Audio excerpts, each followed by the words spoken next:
I am Mr. Manley, and this is Mike Mentzer Training Philosophies, re-explained, back by popular demand. Here we go. Before I get started, as soon as you feel, because I know you're not going to do this right away, as soon as you feel that I have provided some reasonable insight into Mike's training philosophy, or as soon as I've added something to your life, I need you to subscribe as soon as possible, because I'm on the road to 1,000 followers to get monetized here, apparently. So let's make this happen, folks. Subscribe, okay? And let's jump right into it. Everyone says that. I gotta get something new to say. Here's the thing. Mike Mentzer. He's a very, very smart guy, okay? He had a mustache, so you know he's smart. Mike Mentzer. He is a bodybuilder from the golden age, 70s and 80s. And one of his training philosophies was to train less. Less is more. And basically, his training philosophies, he would only train for maybe like an hour a day. And what that did is it stimulated muscle mass without overtraining. You know what I'm saying? And basically, he would train something like a total of 4 hours a week. Everybody should subscribe. 4 hours a week. Yeah, subscribe. About 4 hours a week, where everybody else was training like 16 hours a week, day and night, multiple sets. And one of the main things that Mike Mentzer did is he would only train for about 30 minutes a day. Yeah, and he would go all out on one set. Now, of course, you'd have to do some training sets, right? You have to do some warm-up sets. But Mike's philosophy and sort of the science that he's researched behind it brought him to the conclusion that you only really need one set to stimulate muscle synthesis. And that one set he would recommend that it's in the form of 6 to 10 repetitions being your maximum. So your first set would be basically 0% intensity, your first set, and then your second set would be about 10% intensity, and so on and so forth. And once you would get to the 10th rep, because you're going to implement this, right? Once you get to the 10th repetition, you're going to be approximately, considering your strength and how much weight you pick, the ideal thing is once you get to the 10th rep, that amount of weight you use, you're pushing 90, 95, 96, like 100% intensity until you can't really do another rep. And then at that point, you would maybe do another rep or two of say you're doing barbell curls, okay? The barbell curl, you would almost throw it up and you would let it come down really slow. And that's called a forced rep or negatives, okay? So you would force it up or force it, say the chest press. If you're doing chest press, you get someone to help it up, and then you would let the weight come down. And that would be a forced negative rep, whatever the fuck you want to call it. So that was amazing.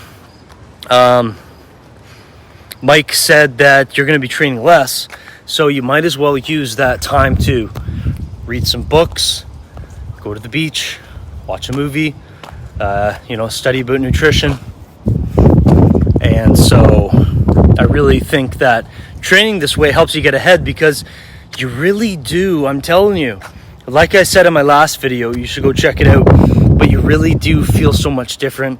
Especially your body smells different because you're less stressed. So your body smells sweeter, better.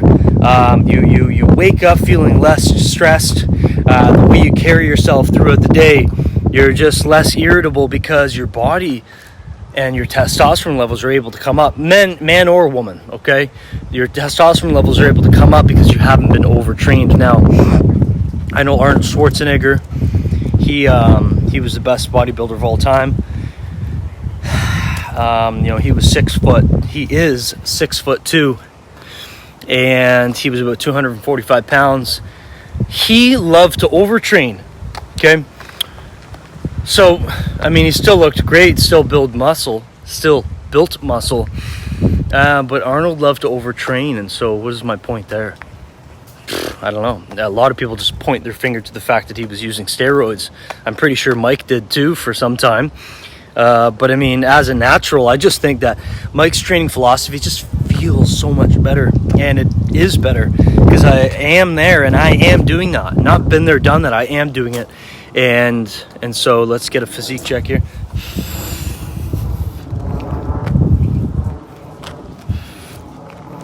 All right. And I'm probably at about 13% body fat right now. And I just love to go in the gym and do a couple of warm-up sets. And then do one set to all out fucking intensity, okay? And that doesn't mean one set and then you go home. It means one set per exercise. So if you're doing, say you're, yesterday I worked out my arms.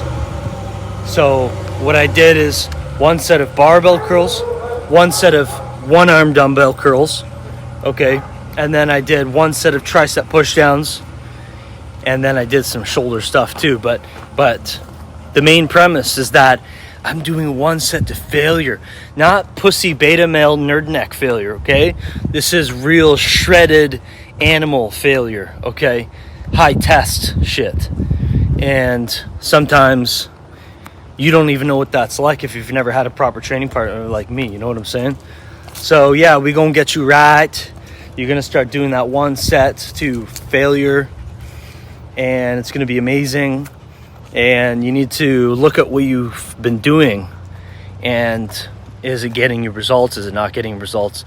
So once you hit a plateau, you're going to get the point, okay, that you're kind of overtraining. Something weird's going on. You're like this little beta male that's on this,